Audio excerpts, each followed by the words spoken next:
I'd like to spend a few minutes and talk about organizational tension, something which there's typically more than enough to go around. The natural tensions between marketing and sales and support, and finance and accounting, and R&D and production, and the list goes on and on and on. Typically what happens when we run into some situation where the just two segments of the organization, individuals, groups, or whole organizations, are grating on each other's nerves for one reason or another, the typical response is to do a political pacification. We just sort of smooth over the situation, sort of to calm the waters, though we typically don't actually resolve the situation. The political pacification is sort of a quick and dirty approach that doesn't take very long, though there is typically a more fundamental structural correction that could be implemented so that the groups or the individuals were not actually at odds with each other.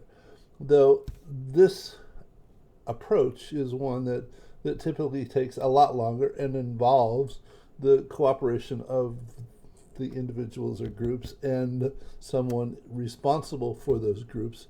And because it's a longer term situation, and there is seldom any spare time in organizations these days or in the past, the short term political pacification is typically the approach that's selected. The difficulty is that by doing the political pacification, it sort of, as I said, it smooths over the problem and provides a perception that there is no problem, which lessens the likelihood of the structural corrections ever getting implemented.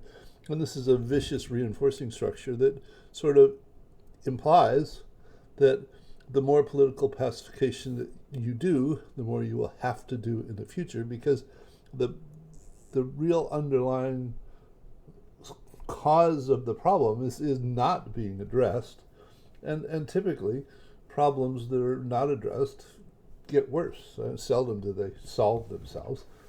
It's like putting your finger in the dike, and it doesn't fix the leak. It just sort of deals with it at the moment, waiting for another leak to break out somewhere else. So look forward to your comments about how one might actually address the structural corrections in situations where there's an organizational tension. Take care, and I'll see you in another perspective soon. Bye.